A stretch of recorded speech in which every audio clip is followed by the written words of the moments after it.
France Maghreb 2. Au programme de ce grand forum pour ce lundi 21 janvier, soyez les bienvenus avec cette question du jour aujourd'hui que l'on vous pose et à laquelle vous répondez, bien sûr sur Facebook, France Maghreb 2, sur Twitter, le grand forum FM2. L'extrême droite instrumentalise-t-elle le mouvement des Gilets jaunes pour imposer l'immigration parmi les thèmes du grand débat? On en parle dans quelques minutes avec Anissa Mziti et Nassim Lachlache. Et vous, chers amis auditrices, auditeurs, au 01 40 33 9000. Nous parlerons évidemment de Benalla qui est passé devant la commission du Sénat cet après-midi et reviendrons sur l'acte 10 et la mobilisation des femmes Gilets jaunes. C'était hier. Toute l'actualité revue et corrigée à la sauce grand forum avec vous, chers amis auditeurs. C'est jusqu'à 18h sur France Maghreb 2. France Maghreb 2, merci d'être avec nous et un excellent lundi pour ce LGF, le grand forum, votre émission, votre talk de fin d'après-midi, 16h, 18h avec, c'était l'actualité de l'après-midi. Alexandre Benalla était devant la commission du Sénat cet après-midi pour essayer de répondre à quelques-unes des questions des sénateurs et bien entendu, il reconnaît des erreurs mais affirme n'avoir jamais menti. Alexandre Benalla, donc entendu par la commission des lois cet après-midi. L'ex-collaborateur d'Emmanuel Macron est particulièrement questionné sur l'obtention et l'utilisation de ses passeports diplomatiques. Mais Alexandre Benalla n'a pas voulu répondre, expliquant que sa mise en examen pour usage abusif de passeport ne lui permettait pas de le faire. Extrait, je vous propose d'écouter Benalla tout à l'heure devant la commission du Sénat. Je suis désolé, monsieur le sénateur, mais les conditions d'attribution, de détention et d'obtention ainsi que de restitution de ces passeports concernent l'information judiciaire en cours et j'aurai des questions donc de deux juges d'instruction qui sont saisis là-dessus, donc je ne répondrai pas à ces questions devant votre commission, j'en suis désolé. Je suis en situation de pouvoir déduire de votre non-réponse que la question vous gêne. Non, pas du tout, absolument pas. Il y avait des questions qui me gênaient, je vous l'aurais dit depuis longtemps, et j'aurais pas répondu de manière aussi claire et longue et précise que je l'ai fait depuis le 19 septembre. Ce que je peux vous dire, si votre question concerne le fonctionnement de l'administration, ces passeports m'ont été délivrés normalement. Et sans qu'à aucun moment, une objection quelconque intervienne depuis que j'ai quitté mes fonctions ou alors que j'étais en fonction. C'est tout ce que je peux vous dire aujourd'hui, monsieur le président Bas. Voilà pour ce qui est Alexandre Benalla, propos recueillis donc au Sénat tout à l'heure lors de sa commission devant le Sénat. On peut d'ailleurs se demander quant à l'utilité de cette commission finalement, puisqu'il donc est mis en examen et qu'il doit répondre uniquement devant des juges finalement. À quoi sert cette commission devant le Sénat? On peut se poser la question, peut-être avez-vous également une réponse à nous apporter. 01 40 33 9000 jusqu'à allant même d'ailleurs à faire du Georges Marchais. Vous venez avec vos questions, je viens avec mes réponses. Alexandre Benalla donc passé cet après-midi devant la commission du Sénat pour la deuxième fois maintenant depuis le déclenchement de ces différentes, parce qu'il y en a plusieurs et au pluriel, affaires le concernant. Il a été donc mis en examen pas plus tard que vendredi dernier. À quoi sert ce type de commission? Vous avez la réponse, eh bien vous nous appelez 01 40 33 9000 pour nous dire ce que vous en pensez de toute cette affaire qui à chaque jour nous promet des rebondissements. Et donc ce lundi c'était devant le Sénat que ça se passait avec absolument aucune information nouvelle, aucune réponse claire apportée par Alexandre Benalla. Il était visiblement très bien préparé, c'est ce qu'on a pu voir pour ceux qui ont eu l'occasion de la regarder, cette commission cet après-midi qui a duré en bien 2 heures. Voilà, 2 bonnes heures en tout cas devant les sénateurs. 01 40 33 9000 quant à l'utilité de cette commission pour cette affaire et pour Alexandre Benalla. 01 40 33 9000. Un chiffre que je pourrais éventuellement vous donner maintenant, impressionnant, 50 millions d'euros, c'est le montant de l'amende infligée aujourd'hui par la CNIL, l'autorité de protection des données en France, au géant d'internet Google, accusé de manquement à ses obligations dans le cadre du RGPD, le règlement européen de protection des données en vigueur, je vous rappelle, depuis mai 2018. Voilà pour cette amende record donc de 50 millions infligée contre Google. 01 40 33 9000 là aussi pour nous donner votre avis. Mais la question du jour aujourd'hui est la suivante. L'extrême droite instrumentalise-t-elle le mouvement des Gilets jaunes pour imposer l'immigration parmi les thèmes du grand débat? C'est la question que l'on se pose et que l'on vous pose et à laquelle vous répondez, que ce soit sur Facebook France Maghreb 2 ainsi que sur Twitter, le grand forum FM2 et en nous appelant aussi au 01 40 33 9000. Allô, bonjour. Allô. Allô, bonjour. Très bien, monsieur est parti en 01 40 33 9000, bon, pour nous appeler, pour prendre part bien entendu à cette discussion. Pourquoi on se pose cette question? Parce que c'est vrai qu'il y a le sujet de l'immigration qui revient chez certains gilets jaunes, qui aimeraient en tout cas en faire un sujet central. Et ça émane évidemment de l'extrême droite qui n'a que seul mot à la bouche, c'est de l'immigration dont il faut évoquer. Le seul problème de la France, c'est l'immigration. Et on tente finalement, l'extrême droite tente d'instrumentaliser ce mouvement pour faire évoquer ce thème donc dans le grand débat qui a d'ailleurs démarré la semaine dernière, vous le savez, avec deux grandes tournées du président Macron la semaine dernière, une dans Normandie et une autre dans le sud-ouest. C'était vendredi. 01 40 33 9000. Allô, bonjour, qui est avec nous? Bonjour Christophe, c'est Monji de Marseille. Bonjour Monji, comment ça va? Très bien, merci. Bon lundi à tout le monde. Bon retour au travail, voilà. En fait, je voulais intervenir sur le sujet parce que effectivement, vous avez raison. Il y a un forcing qui fait sur la question parce que tout simplement, nous, on délaisse le terrain. On aurait pu faire le forcing sur d'autres thèmes. En fait, le problème, c'est que, comme toujours connu, que les victoires électorales commencent par des victoires idéologiques. Ou comme on dit, les victoires électorales sont précédées par des victoires idéologiques. Si Marine Le Pen était au deuxième tour, c'est pas pour rien. Il y a les thèmes qu'a toujours porté le Front National font de l'audience. Et aussi, je veux dire, notre réaction, elle est négative parce qu'on est là dans le constat, jamais dans l'action, à la limite dans la réaction, mais on pourrait se saisir, nous, aussi du débat. C'est quoi qui nous empêche de se saisir du débat et de le porter aussi, nous aussi, sur d'autres thèmes qui sont intéressantes, comme la question de l'écologie, l'immigration ramenée à la France-Afrique, ou la question de la laïcité, comme on a demandé de le faire dans notre association que je ne citerai pas aujourd'hui. Voilà. Nous, on a délaissé le terrain et après, on fait des constats. C'est à nous aussi de prendre les devants et d'aller apporter ces thématiques-là dans le débat. Personne ne nous empêche de le faire. Absolument, absolument, personne ne nous empêche de le faire et comme j'ai eu à le dire plusieurs reprises, dommage que finalement que soient arrivés tous ces militants des quartiers, mais aussi voilà, de tous ces militants que l'on connaît ensemble un petit peu tardivement dans ce mouvement, et quand on arrive toujours le dernier, bah forcément on ne peut pas imposer quoi que ce soit. Évidemment, par exemple, moi j'ai notre ami Abdelaziz Regui qui est actuellement en détention provisoire parce qu'il était gilet jaune du premier jour. Évidemment, je veux dire, on demande à tout le monde de le soutenir, évidemment, parce qu'on sait qu'il n'est pas violent, on le met sur le dos une agression de policier. Moi, je mets ma main à couper, c'est quelqu'un de pacifique, même si c'est une grande gueule. Mais voilà, je veux dire, même les militants, lorsqu'ils sont à la première heure, et lorsque la répression tombe, ben, ils payent un peu plus cher que les autres. C'est ça, c'est un constat aussi.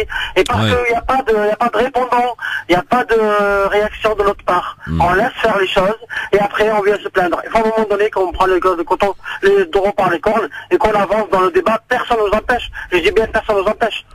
Merci Monji en tout cas pour votre réaction. À très bientôt. Et on parlera aussi violence policière, hein, parce qu'elle est présente, bien sûr, elle est dénoncée par beaucoup, et d'ailleurs on peut constater que les médias s'y mettent avec des émissions dans lesquelles donc s'invite ce thème de la violence policière. Et Anissa Mziti, chroniqueuse du HF, nous a préparé un avis tranché qu'elle nous livrera tout à l'heure sur la question. Nous sommes à Marseille avec Pévar, c'est ça votre prénom? Bonjour monsieur. Oui, bonjour. Bonjour, soyez le bienvenu.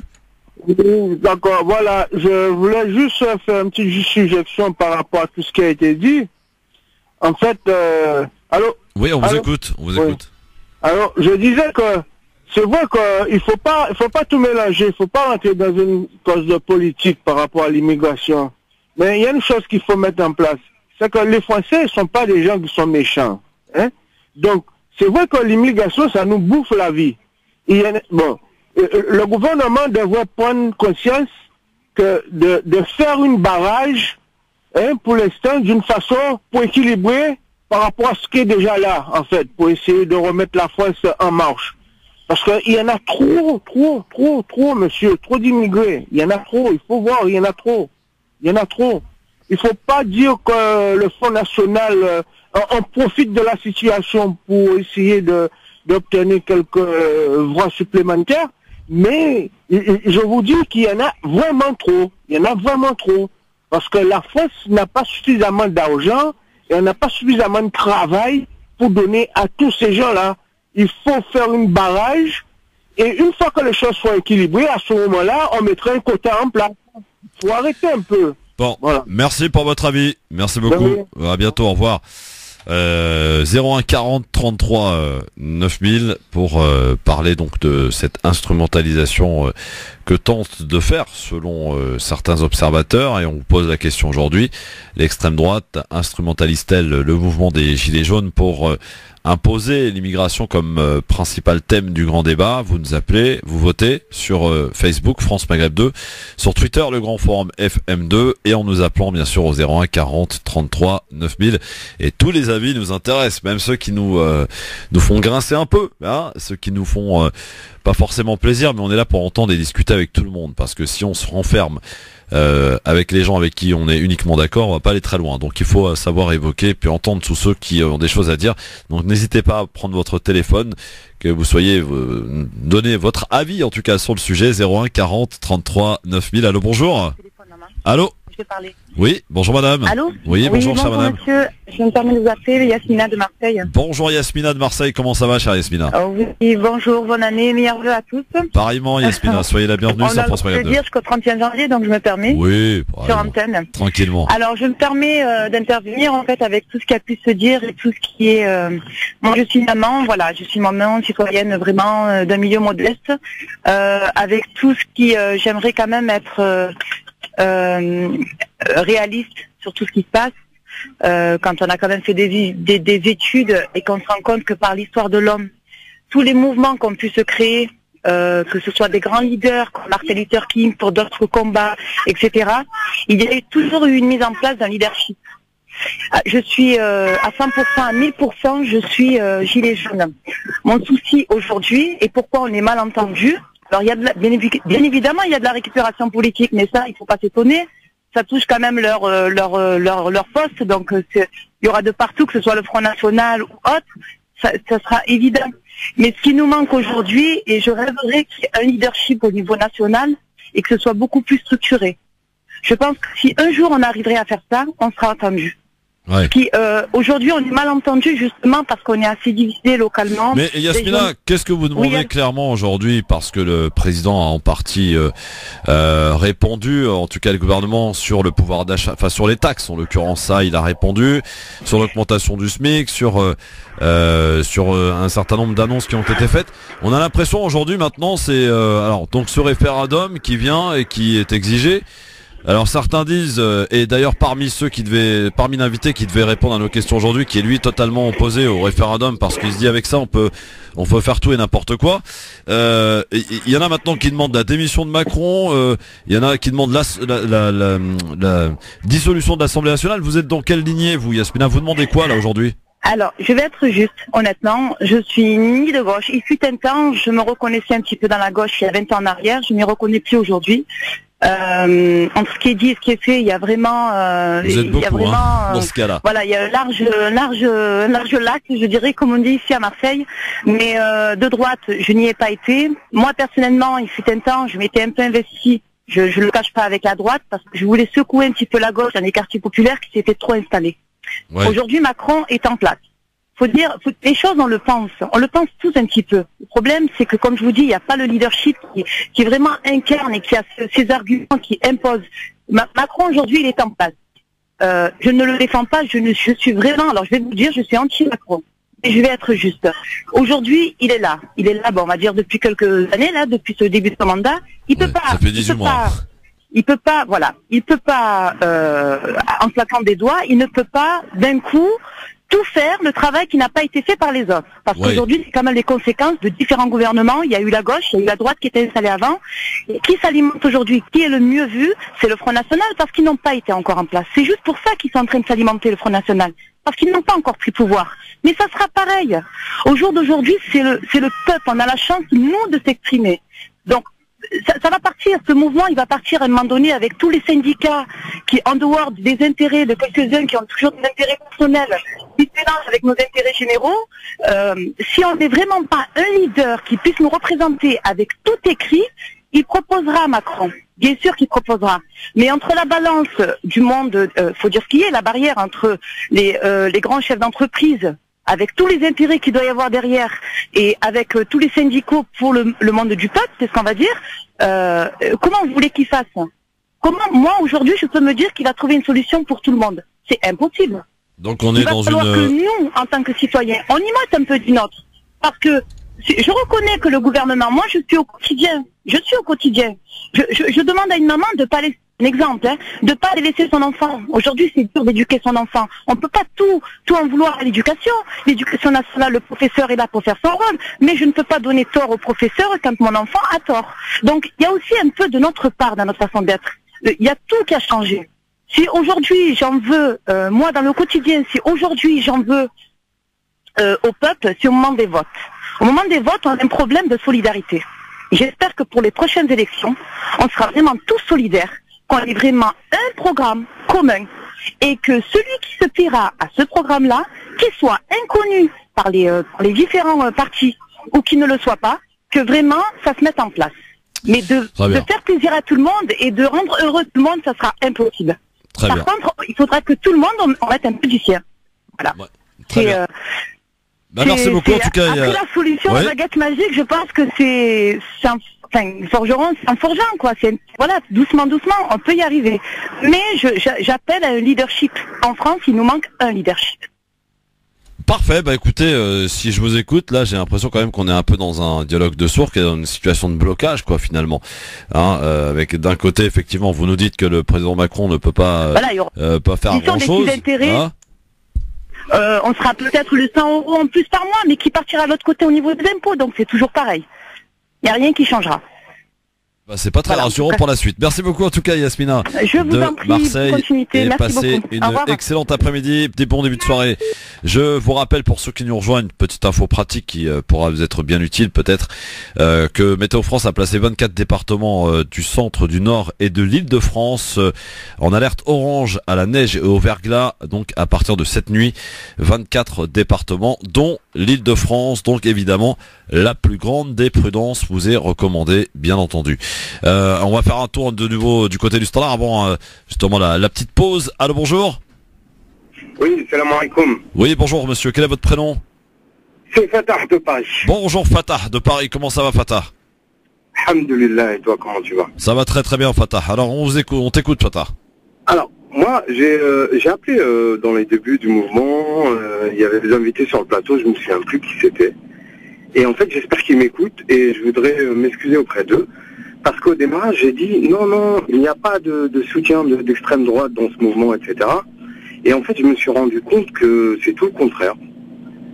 Je pense qu'on nous balade, nous les citoyens. Donc moi, j'adhère au mouvement de loin. J'ai jamais manifesté, bien que je partage l'avis de certains gilets jaunes. Mais je pense sincèrement qu'on nous ment, c'est-à-dire qu'on a mis dans la confidence le Front National. Et on l'aide à entendre sa voix, à pousser sa voix à travers ce mouvement, pour plusieurs raisons, parce que le FN incarne la contestation à la primeur de la tribune ici en France, mais également que le gouvernement lui autorise ça et lui donne cette place, pour la simple et bonne raison que on peut l'observer depuis la 5e République, depuis la création du Front National, à chaque fois, que ça soit la droite ou la gauche, toujours c'est le même schéma, ça se répète. On lui accorde la tribune, on lui donne un certain électorat, on permet de diviser pour mieux régner, pour s'installer et accroître son pouvoir. Donc, je suis désolé pour l'auditrice qui était juste avant, mais je pense pas qu'elle soit née de la dernière pluie, mais c'est pas un leadership qu'il faut actuellement. C'est simplement changer le système. Donc il faut cette république, ce système-là en place, il faut totalement changer, le bouleverser. Merci Fatah, merci beaucoup. Je tiens à m'excuser encore une fois auprès de vos invités. Pas de problème. I'm sorry, je fais mon mea culpa et vous aviez raison dès le démarrage. Non, personne n'a raison, personne n'a tort, chacun donne son avis en toute tranquillité. Merci beaucoup Fatah. À bientôt. On continue de répondre à cette question. Ils sont là dans un instant, Anissa Mziti et Nassim Lachlach sur France Maghreb 2. Soyez les bienvenus. Maghreb 2, France Maghreb 2. Le LGF, le grand forum, merci d'être avec nous en direct jusque 18h avec monsieur Nassim Lachlach. Bonjour Nassim. Bonjour Christophe. Comment ça va ? Très bien, merci. Impeccable. Avec madame Anissa Mziti aussi qui est avec nous, ça nous fait bien plaisir. Bonjour Anissa. Bonjour Christophe. Alors avec tout à l'heure un avis tranché sur la violence policière, ça tombe bien, on en parle beaucoup en ce moment. Absolument. Mais j'en suis sûr que l'avis tranché sera quelque peu différent de ce que l'on peut peut-être écouter, entendre un petit peu partout dans les médias. Hein, j'imagine en tout cas. Alors la question du jour, je vous la repose à vous deux, vous qui venez d'arriver. L'extrême droite instrumentalise-t-elle le mouvement des Gilets jaunes pour imposer l'immigration parmi les thèmes du grand débat? C'est la question que l'on se pose aujourd'hui, à laquelle on vous soumet sur Facebook, France Maghreb 2, ainsi que sur Twitter, le grand forum FM2. Alors est-ce que l'extrême droite essaye d'instrumentaliser les Gilets jaunes et au travers des Gilets jaunes, le mouvement du grand, enfin le grand débat qui a débuté la semaine dernière? Mon cher Nassim, as-tu ton avis là-dessus? Oui. Ça tombe bien. Oui. On l'écoute alors. Non, Marine Le Pen considère déjà, n'a pas l'intention de participer au grand débat. Elle l'a exprimé ouvertement. Elle a justifié les raisons pour lesquelles elle ne participerait pas à ce grand débat. Et comme une grande partie de l'opposition qui considère que c'est plutôt une campagne électorale aux frais du contribuable plutôt qu'un réel projet, une réponse en tout cas de la présidence. Et donc, par la même occasion, elle utilise effectivement, elle instrumentalise, je suis tout à fait d'accord avec la question, là je réponds à la positive, hein, elle instrumentalise évidemment la chose, puisqu'aujourd'hui on entend parler d'immigration, ce qu'on n'a jamais ou très rarement entendu en tout cas de la part des Gilets jaunes. Je dis pas que ça n'existe pas, il y a une frange des Gilets jaunes, on a déjà eu le débat notamment avec Razik à cette antenne, où il nous disait qu'il avait vu inscrit en termes de revendications des questions telles que la fin de l'immigration, etc. Moi, j'en ai jamais vu personnellement. Moi non plus. Voilà. Ouais. Mais donc là, on en entend de plus en plus parler. Ça a été abordé notamment aussi par une maire, il me semble, hein, de mémoire, une maire lors des questions-réponses avec le président de la République. Ouais. Donc après, il faudrait aussi s'interroger sur le panel, est-il représentatif ou non, qui sont ces 600 maires. Il est vrai que sur le sujet, Marine Le Pen pose des questions, elle n'est pas la seule, mais on parlait d'elle, donc pose des questions tout à fait justifiées. Elle donnait l'exemple d'un maire Front National, Rassemblement National maintenant, d'une des plus grandes villes de la région où est passé Macron, qui n'a pas été invité. C'est vrai que il y a de quoi s'interroger. Alors c'est bien ou c'est pas bien, Nassim, de ne pas inviter les maires, le Front National? Alors à titre personnel, je considère que ce n'est pas bien, puisque la seule règle qu'on a en France, c'est la loi. Donc soit le Front National est un parti considéré comme républicain, comme légal, etc. Soit on considère que ce qu'il prône et va contre la loi, monte les gens les uns contre les autres, et auquel cas on l'interdit. C'est pas le cas. Aujourd'hui, c'est un parti politique qui est autorisé, qui fait des scores aussi aux élections, les élections. Ouais. Donc j'estime qu'il faut qu'il soit écouté au même titre que tous les autres partis, sans aucune discrimination, y compris même le NPA, qui est pourtant au plus bas des sondages. Voilà, et le Parti communiste, idem. Oui, d'ailleurs la gauche il va complètement divisé aux européennes, vous l'avez tous vu. Oui, chacun il va ils apprennent pas de leur leçon. Ah, jamais, ça c'est la gauche. Alors vos avis nous intéressent bien sûr, vous votez sur Facebook France Maghreb 2, sur Twitter le grand forum FM2, vous êtes 88% à penser que oui, l'extrême droite instrumentalise les gilets jaunes pour faire passer parmi les thèmes donc l'immigration au sein du grand débat. Anissa Mziti, est-ce que l'immigration instrumentalisée par l'extrême droite, ça te paraît concevable au vu de ce que l'on voit, de ce que l'on entend? Alors oui, absolument. Après, c'est pas une nouveauté. Depuis la nuit des temps, les extrêmes surfent un peu sur des vagues démagogues, ont un discours flatteur par rapport aux revendications de part et d'autre du peuple. Et c'est d'ailleurs à ces fins-là que des partis extrémistes sont montés au pouvoir. On a pu le voir au fil de notre histoire. Mais effectivement, moi, je le conçois tout à fait. Et je pense que c'est une instrumentalisation pure et simple de l'extrême droite. Oui. Alors, vous avez peut-être remarqué tous les deux, ainsi que vous, chers auditrices, auditeurs, vous pouvez d'ailleurs nous appeler pour nous donner votre avis, comme vous l'avez fait en première partie, au 01 40 33 9000. Les médias, les politiques tapent beaucoup sur Mélenchon en ce moment, sur la France Insoumise, etc. À tort ou à raison, on n'est pas là pour dire s'il faut ou pas. Mais je trouve qu'on observe une certaine retenue vis-à-vis de Marine Le Pen et du RN. Vous n'avez pas constaté ça, vous aussi? On a l'impression que l'ennemi juré, c'est Mélenchon. Et... Effectivement, une certaine complaisance et qui plus est, puisqu'en fait on a une normalisation complète aujourd'hui de ce mouvement. Dans les nouvelles générations, il y a peu de personnes qui ont le souvenir ou qui ont à la mémoire ce qu'a pu être le Front National ou ce qu'est le Front National dans le fond. Et donc on a effectivement... Faut-il en avoir peur? Ça, c'est la grande question que je vous pose. Est-ce qu'il faut avoir peur du Front National aujourd'hui? Je finis de répondre à ça et je te réponds à la deuxième question. Donc il y a effectivement une complaisance. Il y a aussi une autre personne qui essaie d'exploiter aussi tout ça, notamment le thème de l'immigration dont on n'a pas parlé, c'est Laurent Wauquiez. Et c'est les Républicains aussi qui aujourd'hui ont viré complètement à droite. Avec Laurent Wauquiez, cette élection voulait en dire long. Donc il y a une certaine complaisance parce que les thèmes se rapprochent. On entendait aussi comment s'appelle-t-il, Dupont-Aignan récemment, là, hier ou avant-hier, qui parlait et qui expliquait qu'il allait s'allier notamment avec des personnes des Républicains pour les prochaines, pour les régionales, donc voilà, on voit qu'il y a un petit peu un mélange des genres, on sait plus qui fait quoi, qui est républicain, qui ne l'est pas. Ensuite, ta deuxième question, c'était... Oui, alors pourquoi je te pose cette question? Parce que vous avez peut-être remarqué, à chaque fois, le Front National est de plus en plus présent dans les élections, et principalement au deuxième tour, et on nous ressort à chaque fois ce chantage au Front National, attention, danger, etc. Est-ce qu'il faut vraiment en avoir peur quand on voit et quand on sait que les lois les plus liberticides ont été passées sous la gauche? À la dernière en date avec Macron, asile-immigration, c'est quand même une loi super dure et super violente. Finalement, est-ce que tout n'est pas préparé pour que le Front National arrive et n'a plus qu'à exécuter ou à faire appliquer les lois qui ont été passées auparavant? En même temps, ce sont les partis qui ont laissé un boulevard au Front National, faut quand même le rappeler. Ils n'ont clairement qu'à s'installer. Le Front National, oui, il faut en avoir peur. Il faut en avoir peur, d'autant plus aujourd'hui, parce que c'est une recette beaucoup plus light, c'est incarné par des femmes, donc il y a un mouvement aussi de dédiabolisation qui fait encore plus peur.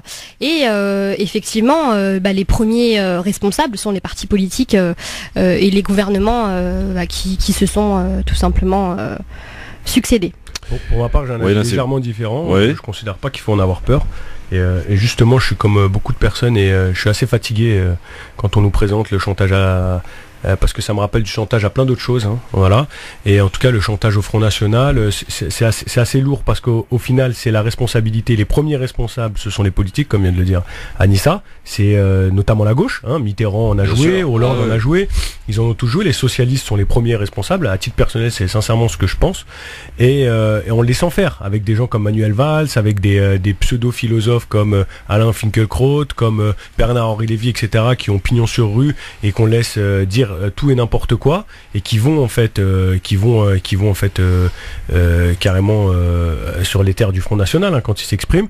Donc moi je pense pas qu'il faille en avoir peur. En tout cas, il faut rester quand même prudent et attentif parce que on connaît quand même l'idéologie qu'ils ont de fond et on sait ce à quoi ça a amené par le passé. Après, en avoir peur, je ne pense pas qu'il faille en avoir peur et j'ai assez confiance dans les gens, dans le peuple pour que le cas échéant, on puisse se révolter tous ensemble. Khalid est avec nous au 01 40 33 9000, il nous appelle de Drancy. Bonsoir Khalid. Oui, bonsoir Christophe, bonsoir à tous les intervenants ce soir.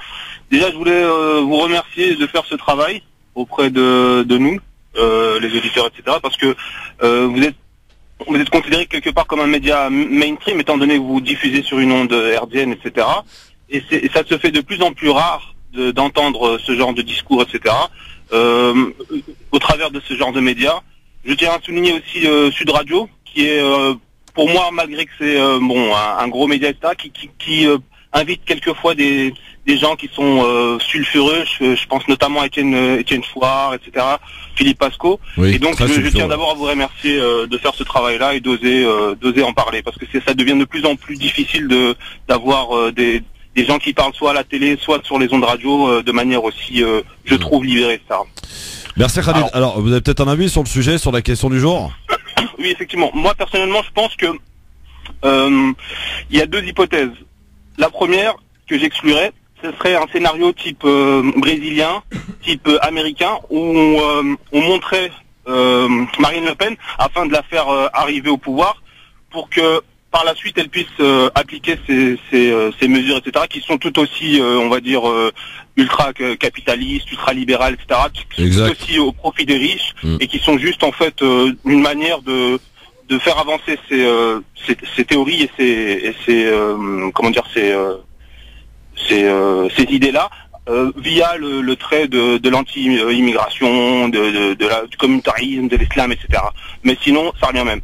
Là où je suis pas tout à fait d'accord avec cette hypothèse que j'aimais moi-même, c'est que le système, on va dire, d'élection et le système politique en France est tel que Marine Le Pen n'arrivera jamais au pouvoir en France. Un parti d'extrême droite n'arrivera jamais au pouvoir en France parce que la proportion de gens issus de l'immigration ou de par l'histoire de la France et aussi de par le fait qu'il y a un certain rejet de ce que représente l'extrême droite, etc.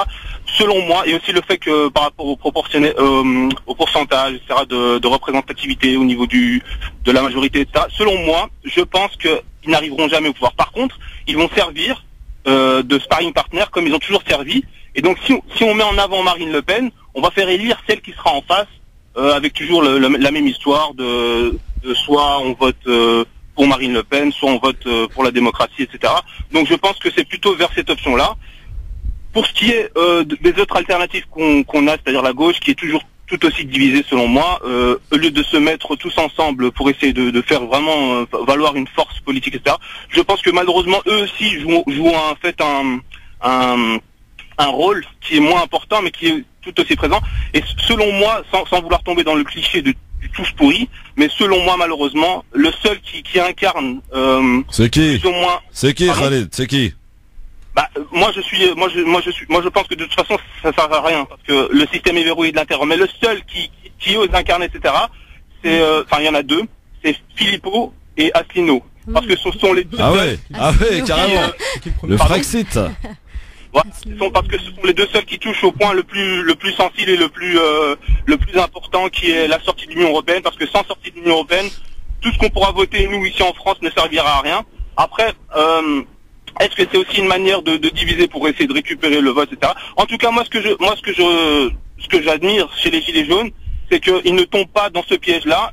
Et ce qu'ils remettent en cause, en fait, principalement, c'est le problème de représentativité. Donc, ils mettent pas en doute, mais ils soulignent quelque chose qui est très très important, c'est que ce n'est pas forcément à droite ou à gauche qu'il faut essayer de trouver une solution, mais c'est dans le système même. Bon. En fait, on ne joue pas avec la banque, même avec un carré d'as. Vous voyez ce que je veux dire? Très bien, absolument. Merci beaucoup en tout cas, Khalid, pour votre avis. Au 01 40 33 9000. D'ailleurs, en parlant d'Asselineau, je suis assez frappé de voir, je sais pas si vous traînez un petit peu dans Paris de temps en temps, il y a des pancartes d'Asselineau partout. Ouais, c'est un truc de fou. Asselineau a des bons couleurs. Non mais c'est un truc de fou, il y a des Frexit partout dans Paris, voilà, c'est incroyable. Bon, donc alors, c'est juste, excuse-moi Christophe, si tu me le permets, pour répondre à notre invité là, notre auditeur Khalid. Non, alors il n'y a pas un rejet total des extrémismes de la part de personnes issues d'immigration. Il y a même des chiffres qui sont sortis, bon je ne sais plus exactement combien, mais en tout cas qui affirmaient qu'une partie des personnes issues de l'immigration votaient Front National. Oui, absolument. Donc faut quand même le noter, hein. C'est un peu le syndrome de Mao Zedong avec procuration, c'est-à-dire qu'on vote pour ceux qui nous tapent dessus, mais c'est quelque chose qui existe. Et donc ça veut dire que, Anissa, si je te comprends bien, ça va à l'encontre de ce que dit notre auditeur quand il dit le Front National ne passera jamais en France. Toi, tu émets plus de réserve. Bien évidemment. Ouais.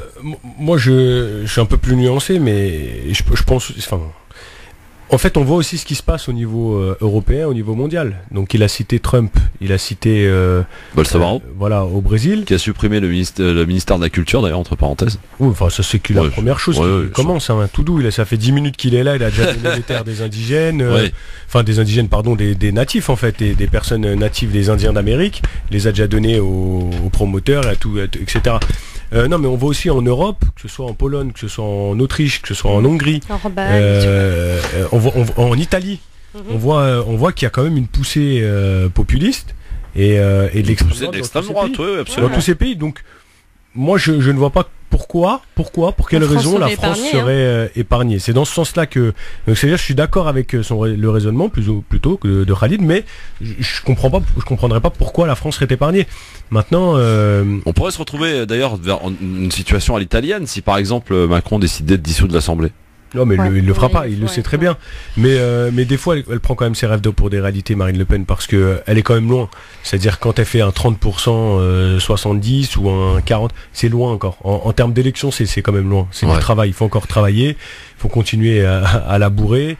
En plus, elle va arriver. Il faut surtout construire un projet, parce qu'il faut lire quand même. Hein. J'invite les gens à lire les programmes du Front National. C'est creux, c'est vide. Mais comme celui économiquement, c'est naze, quoi. Comme celui que Macron avait proposé, c'est-à-dire que ce qu'il proposait, c'était, je cite, une vision, et que le programme, on s'en fiche, c'est lui-même qui l'a dit. Donc voilà. Et puis, je rappellerai quand même que le Front National est aujourd'hui divisé et aussi, concurrencé. Notamment, je reparle de Wauquiez encore une fois, mais aussi des patriotes de son ancien les patriotes de son ancien Philippot. Et on ne sait pas trop ce que va faire la nièce aussi. Marion. Ah oui, à surveiller très près la Marion. On ne sait pas ce qu'elle va faire. Aujourd'hui, elle a une stratégie qui me paraît assez bonne et qui va payer, je pense. C'est-à-dire autour de l'éducation, avec l'ouverture de son école, etc. Je pense que ça c'est quelque chose que on va payer les frais. On va en payer les frais plus tard. Tiens, donc, on a une extrême droite divisée aussi. Un petit coucou de notre ami Sofiane Lakdari qui est avec nous, Nassim. Nissa. Salut Sofiane. Oui, salut Christophe. Salut Nassim. Salut tout le monde. Bouge pas Sofiane, on a Youssef aussi de Drancy, décidément, France Maghreb 2, première radio à Drancy. Salut Youssef. Salut. Qu'est-ce qui se passe Youssef? Là, je vous entends encore diaboliser le Front National comme d'habitude, mais vous vous trompez vraiment de débat en fait. Le Front National, ils se battent, ils ont la France derrière eux en fait. Vous pensez que les Français sont pro-immigration et tout, mais la plupart des Français sont contre l'immigration, en fait, il faut savoir ça. La dernière fois, vous savez, quand il y avait le débat Macron-Marine Le Pen, elle a gagné sur une seule thématique, c'était immigration, identité nationale et tout. En fait, Marine Le Pen, son problème, c'est son programme économique. Hein. Mais si elle réussit à trouver le bon programme économique, elle va arriver au pouvoir, c'est sûr. Alors Youssef, on ne diabolise absolument rien du tout, on essaie de comprendre et d'analyser objectivement. Je peux répondre à Youssef? Ouais, vas-y Sofiane, réponds à Youssef. Non, mais juste pour dire à Youssef, mais de quel Front National parlons-nous? Est-ce qu'on parle du Front National? Elle essaye de diaboliser le passé. Non mais, Youssef, écoute quand on te parle. Youssef. Marine Le Pen, c'est fini ça. Youssef. Tous les anciens de Jean-Marie Le Pen, elle les a virés, les Golnisch, les anciens. Non, Golnisch, il est là, il est toujours européen. Il est toujours député européen. Elle veut les écarter, justement, elle veut les écarter. Non, mais il n'est pas écarté, c'est ça le problème, il n'est pas toujours écarté. Non, mais juste pour parler du Front National, il n'y a aucun souci, on ne dédiabolise pas du tout, mais juste pour parler du Front National, de quel Front National? Est-ce que le Front National ultra-libéral ou le Front National qui veut sortir de l'Europe ou de l'euro? Elle est plutôt sociale, Marine Le Pen, elle a un programme plutôt social, hein. Pas du tout, ça, depuis la sortie de Philippot, elle a complètement changé. Bah oui. Là, Thierry Mariani l'a bien dit, hein, lors de son adhésion à la liste du Front National, il a bien dit qu'il avait rejoint le Front National parce qu'il ne veut plus sortir de l'Europe, il ne veut plus sortir de l'euro. Ça, c'est Thierry Mariani. Exact. Il y a un changement depuis le départ de Philippot. Elle a fait une campagne électorale sur la ligne de Philippot, c'est-à-dire une ligne sociale qui se rapprochait beaucoup de l'extrême gauche de Mélenchon, mais au niveau côté anti-immigration, anti-islam, ça c'est clair, elle est toujours sur la même ligne. Mais sur la ligne économique, elle est complètement à l'opposé de ce que préconisent beaucoup d'experts économiques, à savoir cette crise économique, cette crise ne peut se sortir que d'une sortie de l'euro ou de l'Union européenne. Sauf cela, on continuera à établir la ligne de la Commission européenne, de la ligne de Juncker. Merci Youssef. Une dernière chose. Oui. Les mairies gérées par le Front National. quand ils étaient élus, tout le monde avait crié au scandale, ça va être une catastrophe. Et pour l'instant, ils sont super bien gérés, les mairies. Il n'y a pas de scandale, il n'y a pas eu de problème de racisme, il n'y a pas eu de... non, c'est pas vrai, c'est complètement faux, Youssef. Tu racontes des conneries, là, franchement. Ils ont une bonne opinion par rapport au peuple. Hein. Mais d'où tu sors ça? D'où tu sors ça? Quelles sont tes sources, mon vieux? Pour l'instant, il n'y a pas... Tu regardes les sondages sur les mairies et l'UFN, ils ont tous une bonne opinion. Tu peux regarder. Ah ouais, bah écoute, on va regarder, mais c'est pas vrai du tout parce que on va prendre juste. Non, mais Youssef, évidemment, reprends-toi, mon ami. Je sais pas. Mantes-la-Ville, je crois que c'est Front National, hein, on est d'accord. Exactement les exemples que j'avais donnés. Il y a eu des exemples très clairs à Mantes-la-Ville. Le foot, là, c'est ça. Il y a eu pas que le foot. Le foot. Youssef, Youssef, que tu aimes, que tu votes Front National, c'est ton droit, mais ne dites pas des conneries comme ça dans une antenne, parce que effectivement, il y a eu des soucis dans les mairies gérées par le Front National. Il y a eu aussi. Mais attends, faut. Mais je pose une question à Youssef, par exemple, ce qu'a préconisé le maire de Sanchez, un maire de Boré, voilà, pour imposer le port aux enfants. Ouais, le port dans les cantines, effectivement. Est-ce qu'il soutient par exemple cette Est-ce que tu soutiens, Youssef? Le maire de Beaucaire, c'est ça? Ouais, c'est Beaucaire, c'est ça. Béziers aussi, exact, ouais. Est-ce que tu soutiens? Non, mais est-ce que tu soutiens ce genre d'initiative, par exemple, d'imposer le port aux enfants à la cantine? Ah, mais sur une mairie sur 12... Non, mais Youssef, réponds aux questions. Non, cette proposition de loi qui a été votée par Sanchez, à l'encontre de toute la mairie, est-ce que tu es pour ou contre? C'est le seul identitaire élu. Mais tu vas par exemple à Beaumont, dans le Nord et tout, c'est... Je te parle de la mairie de Borel. Non, mais bon, allez, c'est bon. Merci beaucoup, Youssef. Est-ce qu'il est pour ou contre? Non, mais je suis un peu c'est curieux bon, de savoir. Il a botté en touche. Alors, oui. Surtout parce que on va parler en termes de droit. Il faut dire que la justice a annulé la décision du maire de Beaucaire, hein, d'imposer justement du porc aux enfants qui n'en mangent pas. Exact. Donc bon, c'est bien que c'est entaché d'illégalité, hein, ouvertement. Donc on peut pas dire des choses pareilles quand même à l'antenne. Juste pour contribuer au débat, non, c'est faux que les choses se passent parfaitement bien. Évidemment. La première chose que je voulais dire, c'est que déjà, le Front National a déjà eu une expérience à Carpentras, Orange, etc. C'était catastrophique. Là, aujourd'hui, il y a une seconde chance. C'est vrai qu'il y a une petite vague, que ce soit dans les élections locales, régionales, départementales. C'est une réalité. Et encore une fois, je le dis, si on considère que le Front National est un parti considéré comme républicain, c'est pas moi qui le dis, hein, c'est les textes de loi, etc. Donc, après, moi, j'ai un avis sur la question, mais si on considère cela, alors il faut se réjouir qu'il y ait une pluralité au sein des commissions et au sein des différentes instances. Voilà, alors ça c'est la première chose. Maintenant, quand ils sont au pouvoir, il y a l'exemple de Mantes-la-Ville, c'est un exemple que tu as donné. Il faut savoir que les programmes, aujourd'hui, pourquoi on critique les partis politiques traditionnels? Parce que c'est un copier-coller en fait dans chaque mairie, c'est-à-dire que c'est un programme qui se copie-colle. Si le maire de Béziers ou le maire de Mantes-la-Ville n'adhère pas à la simple question de l'immigration, à la question du port, à la question d'identité nationale, à la question de ceci, de cela, etc., il n'aurait pas été intronisé, il n'aurait pas été choisi comme candidat et comme devenir maire. C'est impossible. C'est-à-dire que dans tous les programmes, j'invite Youssef, et s'il nous écoute encore, à prendre l'ensemble des programmes des mairies Front National, ou en tout cas quelques-uns, et de les comparer. On a des choses qui vont se répéter, comme c'est la même chose chez les communistes, comme c'est la même chose chez les socialistes, et comme c'est la même chose chez les républicains. Voilà. Sofiane, la question qu'on pose aujourd'hui, est-ce que, selon toi, l'extrême droite instrumentalise-t-elle les mouvements des Gilets jaunes pour imposer l'immigration comme thème au sein du grand débat, d'après toi? Moi, je ne le pense pas parce que ils tentent, bien sûr, mais quand je vois, par exemple, au début du mouvement, il y avait beaucoup d'interventions de députés du Front National qui ont tenté de mettre sur la liste des demandes des Gilets jaunes la dissolution du Parlement. Oui. Chose qui n'a pas été reprise par la suite. Ils ont voulu la proportionnelle, totale. Et ça n'a pas été repris par les Gilets jaunes. Après, ils ont voulu surfer sur le parc de Marrakech.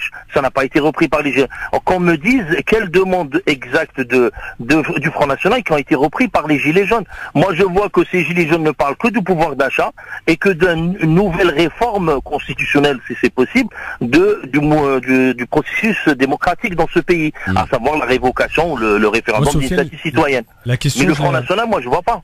La question, Sofiane, je la lisais pas comme ça. Je la lisais plutôt de la manière quand on dit est-ce que le Front National instrumentalise les Gilets jaunes, pas dans le sens où il essaye d'influencer pour que eux aient telle revendication. C'est qu'il pioche dans certaines revendications, ce qu'on disait en début d'antenne, en disant apparemment il y a de l'immigration. Moi, j'en ai pas vu jusqu'ici. Ils piochent une personne qui a dit ça quelque part sur un média ou autre, et ils en font tout un truc en disant les Gilets jaunes ont demandé ceci, les Gilets jaunes ont demandé cela. C'est comme ça que je l'entends. Mais on voit au niveau des manifestations n'importe où dans le pays, moi je vois pas de pancarte contre l'immigration, contre les musulmans. On est d'accord, mais je vois le silence total du Front National. On est d'accord, silence engrange des points, si on suit les sondages, il engrange des points suite à la faiblesse de tous les autres partis. L'inexistence de la gauche. Il a chuté, là, il a reculé.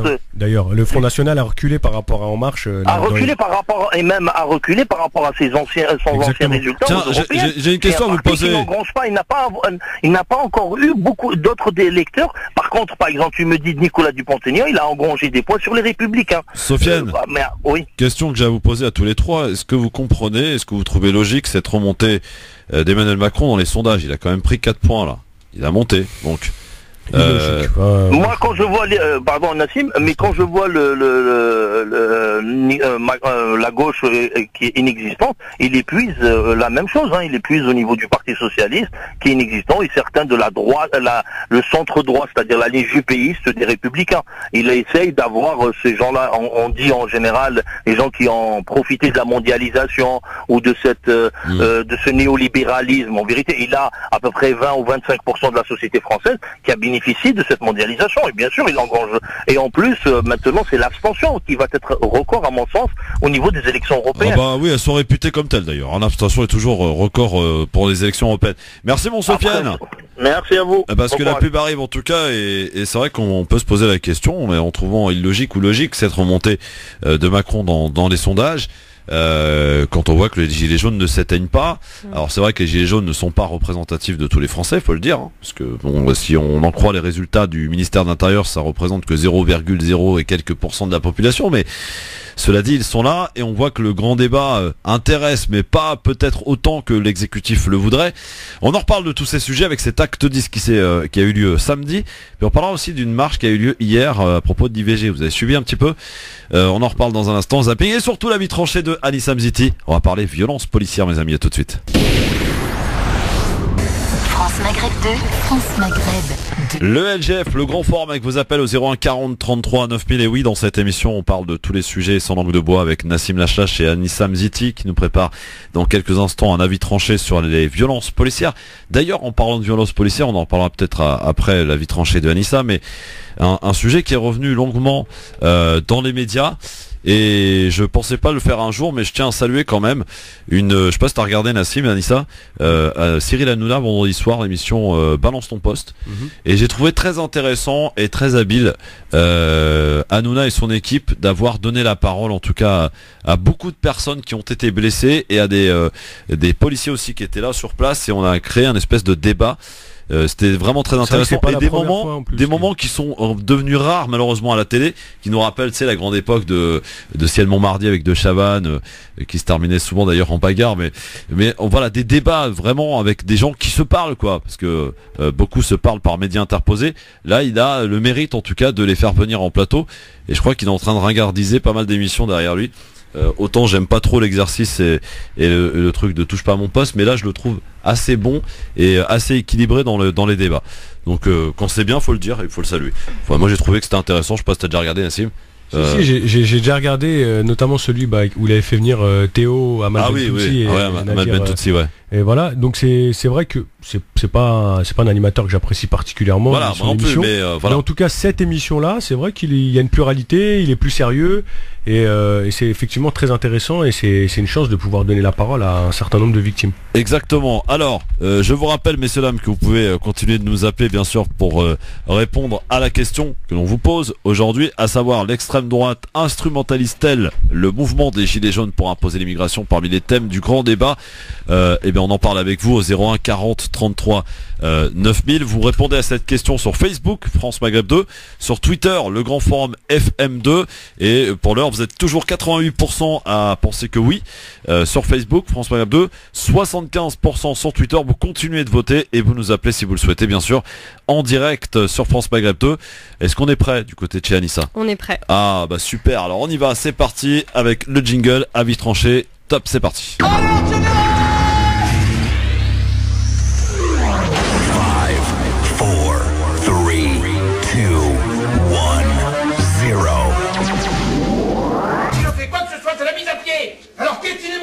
Et vous pouvez réagir bien entendu dans un instant, juste après l'avis tranché signé Anissa Mziti à propos de la violence policière. Anissa. On l'a refait. Crise égalitaire d'une cosmopolite de souche qu'on troll à son faciès, d'une arabo-gauloise de pure souche en voie de désintégration, de décomposition. J'ai eu pour prétention de prendre la France pour ma copine de récréation, mais Marianne, cette belle aux valeurs dormantes et à l'illégitime déviance, m'a assignée à la prudence dans la résidence d'un village situé aux alentours de la souffrance, où souffrance muette cohabite. Fortuite serait l'ombre d'une ressemblance avec une époque sombre de notre histoire. J'ai supplié les murs du parloir de s'évader de cette prison de l'illusoire où l'on avale les impostures, où oppresseurs se font passer pour les victimes et où nous vîmes les oppressés mis sur le banc des accusés. Quand certains parlent d'une bouche politiquement incorrecte, humainement infecte et sans délecte, pas de stigmatisation, disent-ils. Nous osons dire ce que nous pensons et dire bamboula, c'est à peu près convenable. Misérable, devient approuvable ce qui est blâmable, car l'aimable liberté d'expression a accidentellement glissé et a déclaré sa flamme à la liberté d'aversion, d'abomination, d'interpellation, de persécution, de violation, d'assassin en action, de suffocation, d'électrocution. Des langues se délient et se lient d'amitié avec la cruauté de l'oppresseur.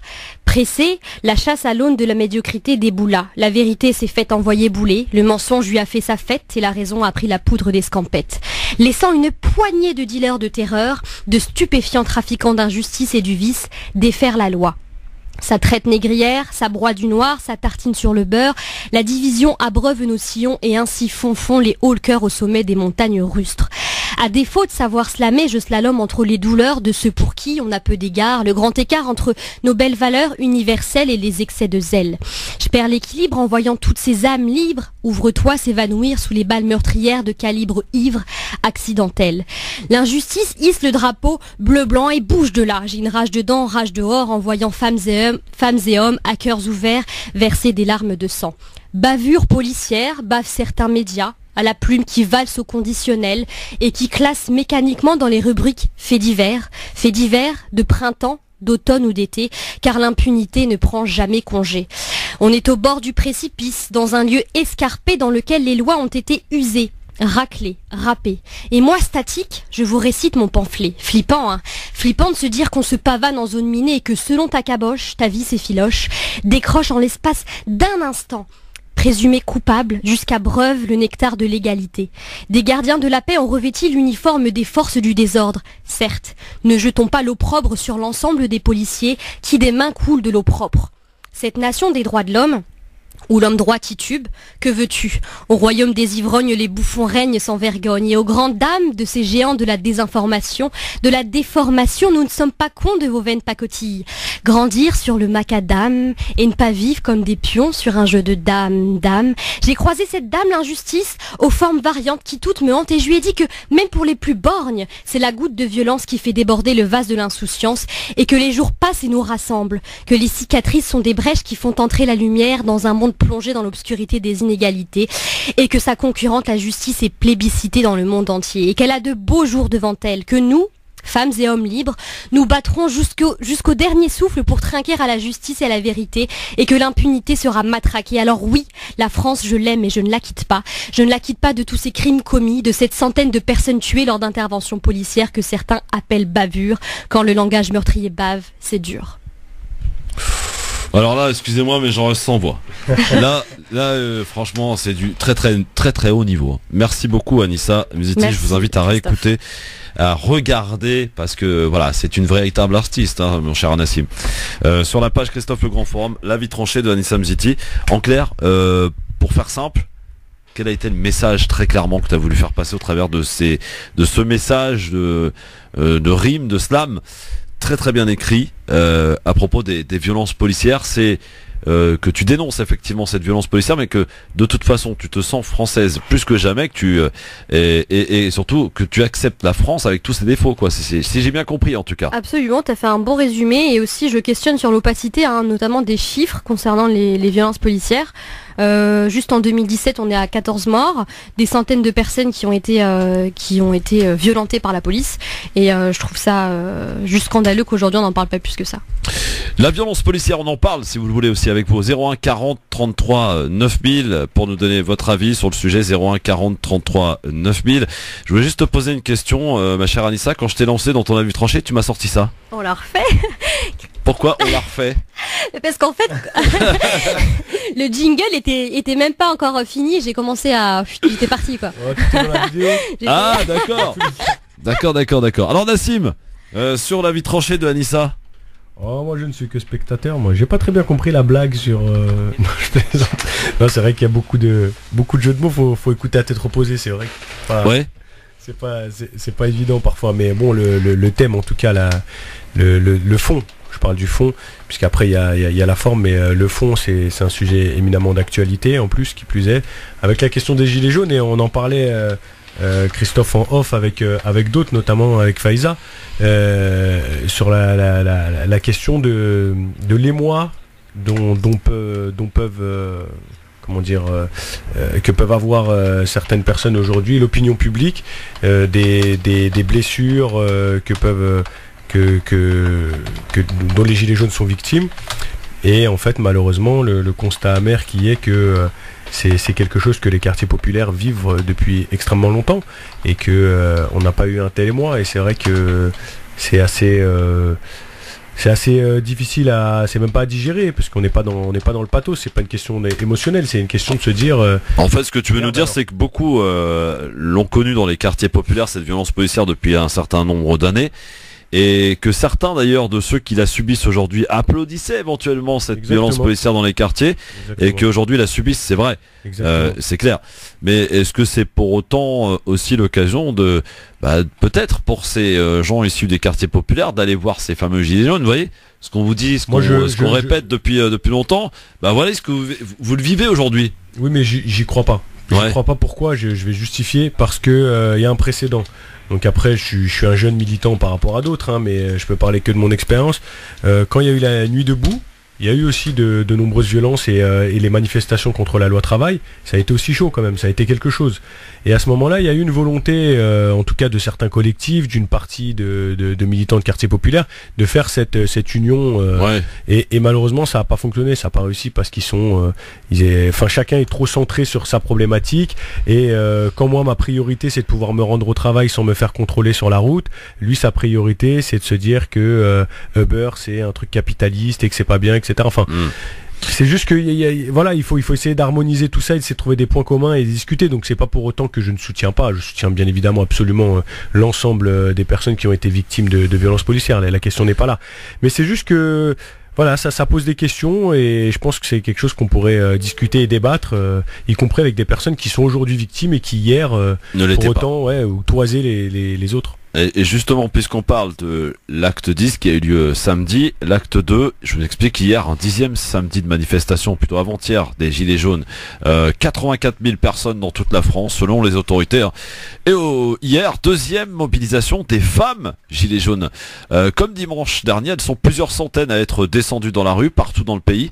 Et en premier lieu, à Paris, défilé entre la Tour Eiffel et la place de la Bastille. Les autres rassemblements de femmes Gilets jaunes sont ce dimanche en France, un peu plus de 100 manifestantes à Toulouse et Bordeaux, dans le nord à Douai. Elles étaient 200 et même 300 d'ailleurs à Saint-Brieuc. En Bretagne, les femmes gilets jaunes, Anissa, qui manifestent le dimanche, pas le samedi avec les bonhommes. Qu'est-ce que ça t'évoque tout cela? Qui manifestent avec les bonhommes? Non, sans les bonhommes le dimanche, toute seule. Oh bah écoute, moi j'estime que c'est un peu Nassim va me reprendre dessus, mais une forme de sexisme bienveillant, parce que bon, je pense que autant qu'on soit femme ou homme, je vois pas pourquoi est-ce qu'il y aurait en marge en fait du rassemblement du samedi, pourquoi est-ce qu'on devrait différencier Bah oui, pourquoi? Franchement je comprends pas. Bon. Après bon. Nassim, pourquoi? Elle dit pourquoi elle dit la reprendre, je vais pas la reprendre, c'est pas la reprendre, ce serait orgueilleux de dire ça. Non, c'est juste que je comprends pas le concept de sexisme bienveillant, hein, qu'Anissa m'a déjà explicité, et en fait il y a des fois où je comprends pas la mise en pratique, je dis non, je vois pas où est le sexisme. Donc je vois ce qui est bienveillant, mais je vois pas ce qui est sexiste. En tout cas sur ta question, mon cher Christophe, à moins qu'il y ait des revendications qui soient différentes, spécifiques, et encore quand bien même, puisque je considère qu'en tant qu'homme, on se doit aussi d'être totalement solidaire, puisqu'on parle de l'homme avec un grand H, et que les droits de l'homme sont ceux de la femme et de l'homme. Donc, mais après, si elles en éprouvent le besoin, c'est quelque part. Moi, je suis par exemple à titre personnel très favorable à la non-mixité, lorsque les femmes ont la nécessité de s'organiser entre femmes avant. C'est-à-dire que, je reprends l'exemple de Nuit debout, puisque c'est quelque chose qui a fait beaucoup parler, beaucoup réagir. Il y avait une non-mixité. Alors il y avait les non-mixités, je cite raciales, les non-mixités de sexe, de genre, pardon, etc., etc. Donc il y avait beaucoup de polémiques sur le fait. Alors bien évidemment, c'est surtout la question raciale qui a posé problème, c'est-à-dire de dissocier des Noirs ou des Arabes et des Noirs, de personnes dites blanches, etc., etc. Mais moi je vais parler de ce qui nous intéresse là tout de suite, c'est la non-mixité de genre. Donc moi je considère que en tant qu'homme, je suis pas en capacité de savoir ce que vit ou ce dont souffre une femme. Il y a que elle qui peut m'expliquer comment elle le vit. Ça c'est clair et net.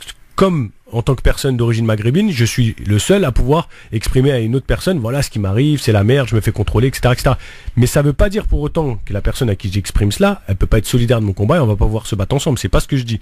Donc pour les femmes, je suis complètement favorable au fait que elles aient la nécessité de se retrouver, d'échanger entre elles, de pouvoir débattre de ce qu'elles vivent, ce qu'elles ressentent, d'établir une liste éventuellement de revendications, et qu'après coup, elles disent aux hommes, voilà, nous notre liste c'est ça.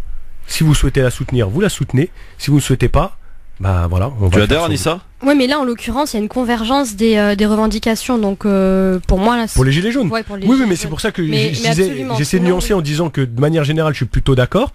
Mais là, à moins qu'il y ait, j'ai pas assez d'éléments parce que voilà. Mais à moins qu'il y ait des revendications qui soient spécifiques et qu'on se dise que voilà, parce qu'en fait, l'expérience a montré que un homme dans une assemblée de femmes va influencer la pensée qui va être menée, la prise de parole aussi. Exemple, une femme qui va dire non, le bus numéro 4, je me sens en insécurité pour X raisons. L'homme va dire oh t'abuses, pourquoi ? Parce que lui peut-être qu'en tant qu'homme il se sent pas voilà. Sauf que si les femmes le disent, c'est qu'il faut le prendre en compte. Après il faut réfléchir pourquoi, comment. Voilà, c'est un petit peu ça le.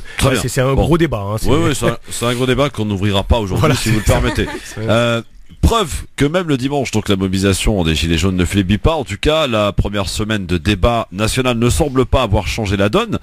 La grande consultation, vous le savez, lancée mardi par l'exécutif et dont l'une des deux ministres en charge a fait hier soir un premier bilan. Emmanuel Wargon, secrétaire d'État auprès du ministre de la Transition écologique et solidaire, enthousiasme. Emmanuel Wargon parle de premiers résultats. Je vous propose de l'écouter, sa déclaration qu'elle a faite à LCI hier soir. On a ouvert il n'y a même pas une semaine et on a quand même 600 manifestations, 600 débats qui ont déjà été déclarés. À peu près la moitié sont ouverts par des maires. À peu près la moitié sont ouverts par des citoyens, en fait 40%, et le reste ce sont des associations. Donc on voit bien que tout le monde s'en empare. Donc il y a une volonté, les médias ouvrent des possibilités de débattre, les associations s'y mettent, les foyers de jeunes travailleurs, par exemple à Saint-Malo, le responsable du foyer de jeunes travailleurs me disait qu'il ferait un débat dans son foyer. Moi je rencontre beaucoup de gens que ça intéresse, qui y vont, qui ont envie de contribuer. Alors par exemple, Nassim, toi qui es adjoint au maire, est-ce qu'il y a débat ? Est-ce que ça débat chez toi à Fontenay là-bas ? Alors juste pour réagir à chaud sur ce que vient de nous dire Emmanuel Wargon. Voilà, je vais reprendre une expression d'Emmanuel Macron, c'est de la pipe. Voilà.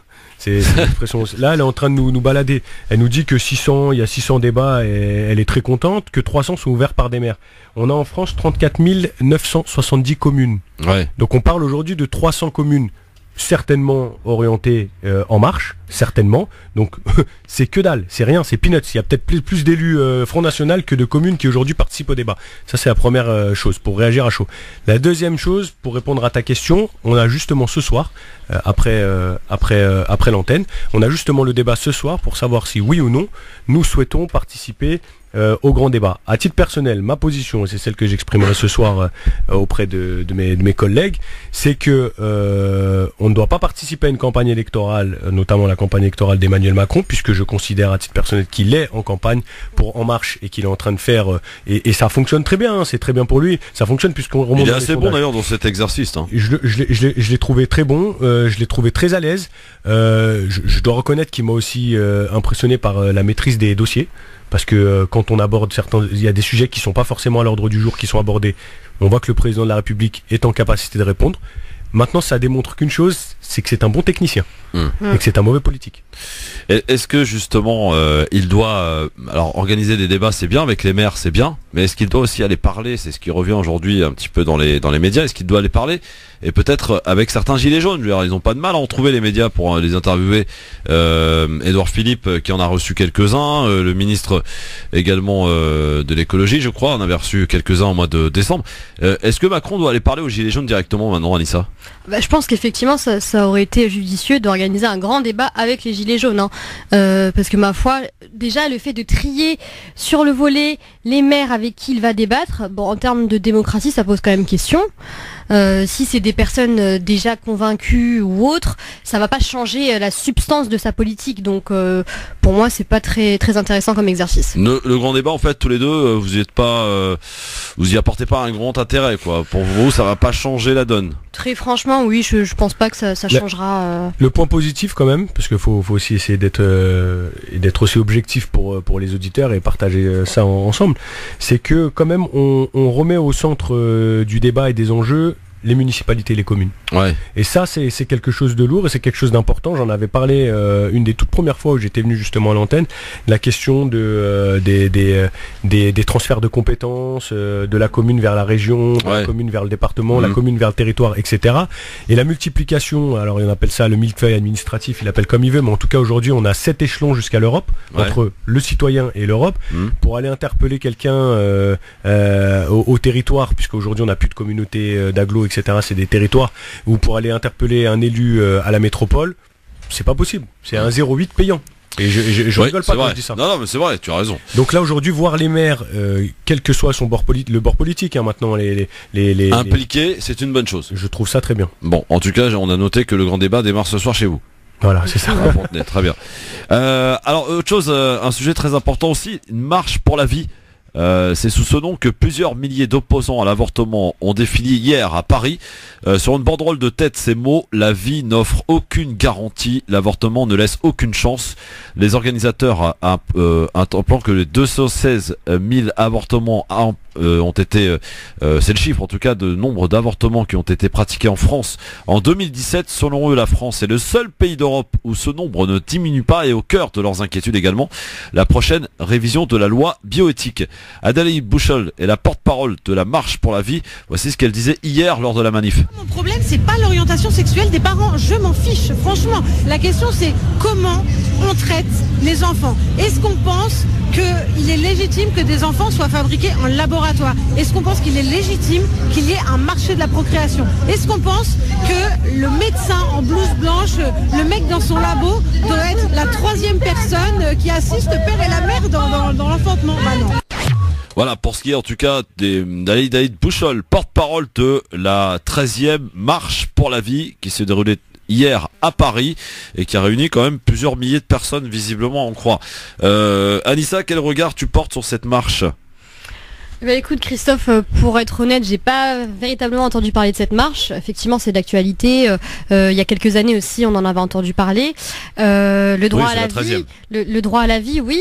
Le droit aussi à disposer de son corps. Je pense que on ne peut pas, en plus dans les circonstances qui est propre à chaque femme, on ne peut pas imposer une poursuite de grossesse. Enfin, c'est assez complexe parce que le droit à la vie, quand on se situe par rapport à l'enfant, effectivement, mais d'imposer aussi de poursuivre une grossesse pour une maman, ça peut être. Il y a des circonstances qui peuvent être beaucoup plus complexes. Je vais t'aider. Est-ce que effectivement, hormis le fait, par exemple, de viol ou de problèmes liés à un handicap que pourrait avoir l'enfant, aujourd'hui, on ne constate pas finalement que avec les moyens de contraception qui sont quand même très présents aujourd'hui, que notamment parmi les jeunes, on fait pas attention et puis de toute façon on sait qu'il y a l'IVG et que de toute façon on peut demain pratiquer l'IVG. C'est peut-être là aussi que les femmes pointent du doigt un recours, j'allais dire direct à l'IVG pour se sortir d'une situation qu'on n'arrive pas à assumer, et pourtant on aurait tout fait, on aurait pu tout faire en tout cas pour l'éviter. Et je parle bien de ce genre de situation. Je parle pas évidemment de viol ou de tout ce qui va vers une grossesse, j'allais dire imposée de fait. Après oui, le recours abusif parce que à l'IVG, ça c'est un autre débat. Effectivement, ça existe. Voilà, les jeunes aussi qui sont pas très responsables, etc. Ça existe, mais pour autant, est-ce que en faisant ça, en fait, finalement, on impose à toutes les femmes? Après, qu'il y ait une nécessité de réguler le recours à l'IVG, c'est une chose. C'est-à-dire de se dire, tu vois, par exemple, de se dire bon, à un moment donné. C'est pas tous les 4 matins tu viens, tu fais une IVG comme si tu prenais voilà. C'est un débat, c'est une chose. Après ces débats-là, moi j'estime que c'est des débats qui doivent être vraiment posés en société, parce que ce que disait la dame dans son intervention, il n'était pas question que de l'IVG, il était question aussi de la PMA, de la procréation médicalement assistée, et aussi de la GPA. Et GPA, à titre personnel, je suis catégoriquement opposé à la gestation pour autrui, et pour les raisons, je suis sûr que si je développe et on écoute leurs arguments, c'est à peu près les mêmes, c'est-à-dire qu'on peut pas à un moment donné commercialiser aussi le corps, etc., etc. En revanche, sur la PMA, qui permet aussi à des personnes qui ont des difficultés pour avoir un enfant, qui leur permet d'avoir un enfant quand ils en ont des difficultés. Je trouve ça quand même, je trouve que c'est une avancée de la science qui permet de belles choses. Et sur les VG du fond, bon, j'ai pas d'avis tranché. Oui, t'en avais pas du coup d'ailleurs. Ouais, c'est ça. J'ai pas d'avis tranché sur la question, parce que par contre, juste, il y avait dans leurs revendications aussi comment ils appellent ça, le droit de conscience, quelque chose comme ça, le droit de conscience. Je sais plus comment ils expriment ça. En gros, le fait qu'un médecin puisse refuser de pratiquer une IVG. De la même manière, il y avait le même argument pour que des élus refusent aussi de marier des personnes de même sexe. La question de conscience. Bon. Encore une fois, je redis ce qu'on a dit tout à l'heure, on est dans un pays de droit, ce qui compte c'est la loi, mais cette question de conscience, je pense qu'elle doit aussi être posée, parce que je trouve que ce n'est pas injuste de se dire qu'un docteur qui a des convictions qui sont les siennes refuse de. Ça peut être un autre docteur, je pense pas que ça désorganise tout. Enfin, c'est quelque chose qui pourrait être discuté, débattu. Dans un instant, le zapping avec un témoignage poignant. C'est un jeune homme qui a perdu un œil durant une manifestation. Il a témoigné hier chez Ardisson dans les Terriens du Dimanche. Restez avec nous, c'est le zapping à suivre. France Maghreb 2, France Maghreb 2. Elle s'appelle Anissa Bjiti et Nassim Lachlash. Ils sont avec nous pour ce zapping. C'est les meilleurs moments qu'il ne fallait pas rater à la télé, à la radio, sur France Maghreb 2. Donc c'est maintenant jingle. Si on prend 100 millions d'Africains, d'un remplacement de population. Bon, voilà. Parce que les mots bamboula, d'accord, c'est des mots. Maintenant, moi, très franchement, je vois un barbu en djellaba. La réimmigration, c'est le départ des immigrés. Réellement le déradicaliser, est-ce que c'est possible? Donner une bonne dose de cheval. Je me sens très bien. Si la connerie se mesurait, il servirait de maître étalon. Avec donc les meilleurs moments qu'il ne fallait pas rater à la télé et à la radio, à l'image d'hier soir sur C8, mes chers amis. Témoignage choc hier dans l'émission de Ardisson, les Terriens du Dimanche, d'un gilet jaune, Jean-Marc, qui a perdu un œil après un tir de flashball. Écoutez son témoignage, c'est bouleversant. Vous faites quelle profession? Je suis horticulteur. Vous pouvez plus faire votre travail? Non, je peux plus faire mon travail, je peux plus travailler la terre parce que la moindre poussière va aller dans l'œil, regarder un petit peu. Voilà. Ah putain. Voilà, c'est ça. Est-ce que vous connaissez la puissance de ce que vous avez reçu? Vous savez, une balle c'est 220 joules. C'est ça. 220 joules, c'est à peu près 320 km/h. C'est ça. Et vous savez qu'un coup de boxeur au visage, c'est 100 joules. Ouais. Alors quand on dit que c'est un coup de poing de Mike Tyson, je suis désolé, mais Mike Tyson, il met pas des coups de poing comme ça, quoi. Justement, Jean-Marc, dans le petit magnéto là, vous expliquez que vous avez la haine Ouais. Vous dites j'ai la haine, j'ai la rage. Ouais. À qui est-ce que vous en voulez? Au fils de pute qui m'a fait ça. Je suis désolé de parler comme ça, mais j'ai tellement la haine que je peux pas dire autrement. Pour moi, c'est un fils de pute. C'est comme Olivier qui a été tiré la semaine dernière. Il a été tiré de dos alors qu'il marchait. Moi, je me serais pas retourné. Il me serait arrivé exactement la même chose. On donne des outils à des gens qui ne sont déjà pas en capacité de les utiliser, qui n'ont pas les moyens et qui visent la tête surtout. Et qui visent la tête. On dirait qu'on a donné des jouets à des gamins à Noël, quoi. Voilà, comme aux Indiens, aux cow-boys et aux Indiens, c'est pareil. Et c'est pas normal. C'est pas normal de faire ça à un peuple, que ce soit moi ou que ce soit les autres. C'est pas normal. À la tête, c'est pas normal. Ah, c'est bouleversant le témoignage de Jean-Marc, donc qui, vous l'avez compris, ne peut plus faire son métier. Il a perdu un œil. Et le Olivier auquel il faisait référence, qui était lui graphiste et qui ne peut non plus travailler, il rentrait simplement chez lui. Il était même pas dans une manif, Olivier, le gilet jaune touché par un flashball la semaine dernière à Paris. Et il a perdu un œil, 28 ans, voilà. Donc cette violence qui s'exprime et qui est toujours présente. Nassim? Bah effectivement oui, c'est un témoignage très très touchant, très ça en donne des frissons. C'est une réalité. Il parle d'une réalité. Maintenant, ça me dérange un peu, c'est ce que je disais tout à l'heure, de m'attarder sur ce cas-là en particulier, puisqu'en fait il est l'expression aujourd'hui, ce monsieur, de nombreuses victimes. Et on en revient à la même question et à la même revendication, ce que revendiquent un certain nombre de personnes, de collectifs et d'associations depuis des années maintenant, c'est l'interdiction du flashball. Ouais. L'interdiction du flashball qui a été démocratisée et popularisée par Nicolas Sarkozy, rappelons-le quand même, et aujourd'hui qui est utilisé à tort et à travers. 300 km/h apparemment. On a en réalité pas à utiliser de telles armes qui sont presque létales, parce que à certaines distances, je pense que ça peut tuer. Ah oui, oui. Donc à utiliser de telles armes contre sa propre population, enfin c'est hallucinant. Et visant la tête en plus. Et en plus, comme l'exprime très bien Jean-Marc, c'est Jean-Marc. Ouais, c'est Jean-Marc. Ouais. Jean-Marc, il le dit, c'est comme on dirait des gamins, des gamins qui ont envie de jouer. Donc il y a certaines techniques policières comme le plaquage ventral entre autres, qui a donné lieu entre autres au décès d'Adama Traoré avec l'asphyxie, le flashball, tout un tas de choses comme ça qui doivent plus être utilisées. C'est plus possible. Maintenant, il faut repenser aussi la méthode de maintien de l'ordre en France, parce que on n'a pas de gardien de la paix, on a aujourd'hui des policiers qui sont à l'initiative d'eux. Et on l'a vu et constaté aussi, des policiers qui sont en capacité, ça c'est depuis la nuit des temps, de foutre le bazar et de faire les casseurs eux-mêmes pour provoquer quelque chose dans la manifestation. Ça veut dire qu'ils allument le feu et après ils jouent aux pompiers aussi. Ouais. Pompiers pyromane.